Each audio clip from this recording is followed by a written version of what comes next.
Olá, meus amigos, tudo bem com vocês mais uma vez? Antes da gente começar efetivamente na matéria, eu trago aqui o meu currículo de algumas aprovações em concursos públicos, tá? Inicialmente aqui nós temos as aprovações com a respectiva nomeação. Esses que estão de amarelinho significa que eu efetivamente trabalhei, tá? No local, né? no órgão ou na empresa pública, no caso da Caixa. Os que não estão de amarelinho significa que eu fui nomeado, mas por algum motivo eu não tomei posse, tá? Muito provavelmente porque eu já estava em outro melhor. O caso desse de agente penitenciário federal, que é muito bom, eu não tomei posse porque já estava na prova oral de delegado do estado de Rondônia. Atualmente exerço o cargo de oficial de justiça avaliador federal e estou aguardando a nomeação da Polícia Judiciária Civil lá do estado do Mato Grosso.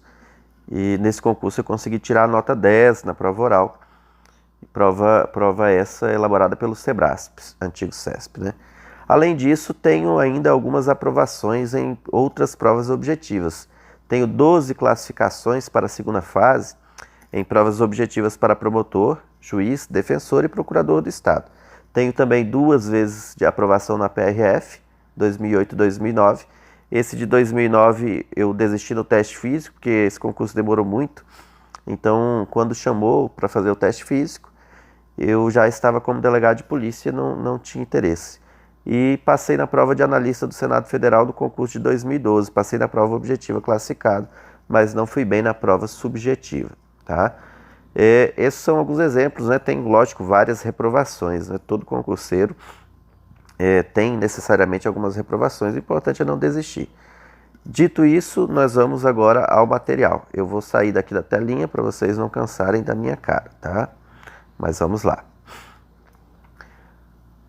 Para o concurso de bombeiro militar e de policial militar do estado do Paraná, a única lei que eu vou trazer para vocês é o Estatuto da Criança e do Adolescente. Serão 4 questões desta lei. Ah, professor, é pouco, para que eu vou perder tempo estudando uma lei que só vai cair 4 questões? Bom, num concurso que deve ter 40 mil candidatos inscritos de concorrência, qualquer ponto pode ser a diferença entre você ser nomeado ou você ter que aguardar lá no final da fila, né? Nossas aulas terão duração aproximada de 10 a 15 minutos cada aula, vou dividir, né, de 10 a 15 minutos, mas trataremos todos os tópicos que constam no edital referente a esta lei, tá? Então vamos lá.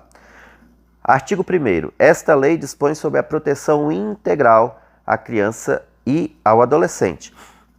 Nós vamos ver, olha o que diz a Constituição, artigo 227 da Constituição Federal. Tá?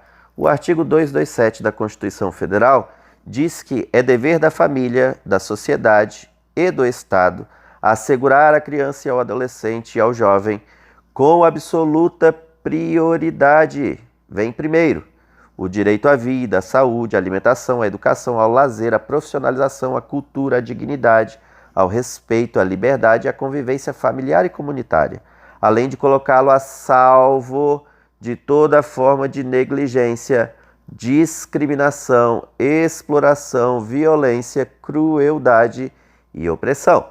Tá? Essas são a ideia que se tem de proteção integral, a prioridade que deve ser dada à criança e ao adolescente. Considera-se para os efeitos desta lei a pessoa de até 12 anos incompletos, portanto, 11 anos, 11 meses e 30 dias, 29 dias, etc. Tá? A criança. O adolescente é aquele que está entre 12 anos completos, porque senão é criança, e até 18 anos de idade. Tá? No dia que faz 18 anos de idade, passa a ser considerado um adulto.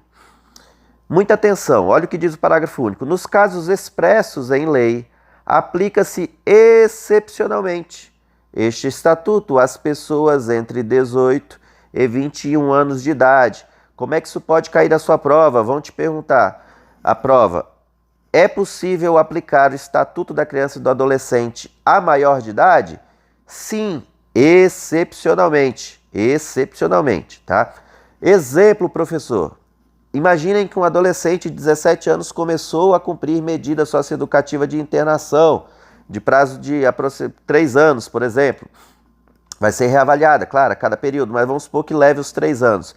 Quando ele terminar de cumprir essa medida, ele já vai ter 20 anos, tá? Mas enquanto ele estiver cumprindo essa medida específica, ele vai ter o tratamento dispensado nesta lei. Tanto que ele não vai para um presídio quando ele faz 18 anos, ele continua no centro socioeducativo, ok? Seguindo.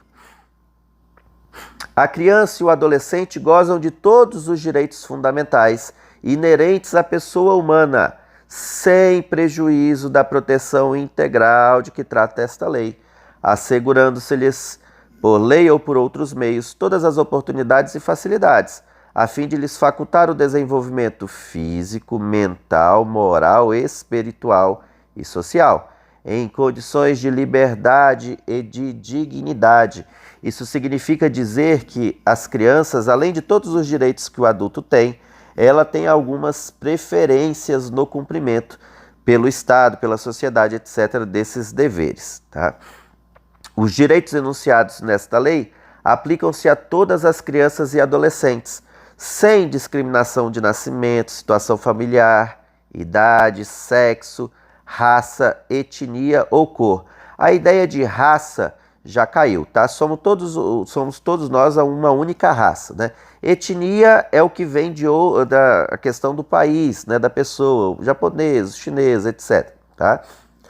Cor, aí sim, nós temos cor de pele, branco, amarelo, negro ou preto, como preferir, tá? Não pode haver nenhum tipo de discriminação em relação à religião ou à crença dessa criança, tá? Muito menos em razão de deficiência, a lei ainda chama de deficiência, mas o ideal é que a gente trate por portador de necessidade especial, tá?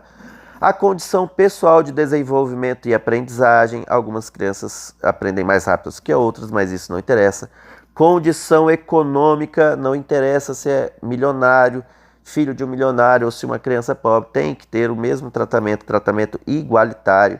Não interessa o ambiente social, região ou local de moradia, não interessa se mora numa favela, continua tendo os mesmos direitos, tá?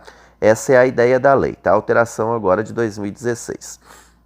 É dever da família, da comunidade, da sociedade em geral e do poder público, então relembre, é dever, obrigação da família, da comunidade, da sociedade em geral, todos nós, e do poder público, todos nós temos essa obrigação, assegurar com absoluta prioridade, criança vem primeiro, a efetivação dos direitos referentes à vida, à saúde, à alimentação, à educação, ao esporte, ao lazer, à profissionalização, à cultura, à dignidade, ao respeito, à liberdade e à convivência familiar e comunitária. É o que repete mais ou menos o que está escrito no artigo 227 da Constituição, tá? Parágrafo único. A garantia de prioridade compreende primazia, preferência de receber a proteção. Então, se você é o policial militar, você vai dar proteção primeiro às crianças. Socorro, tá? Se você é bombeiro militar e tem 2 pessoas para salvar, salve primeiro a criança, porque ela tem menos condições de se defender sozinha, tá? Precedência no atendimento de serviços públicos, todos eles, saúde, educação ou de relevância pública. Preferência na formulação e na execução das políticas sociais públicas, tá? Tanto a União, o Estado e o Distrito Federal e os municípios têm que ter uma formulação preferencial nas questões de políticas sociais públicas para as crianças e adolescentes, principalmente os mais necessitados, né? E, por fim, destinação privilegiada de recursos públicos nas áreas relacionadas com a proteção à infância e à juventude, por exemplo, conselho tutelar, tá? Ficamos por aqui na primeira aula, rapidinho, já voltamos para a segunda aula. Até mais!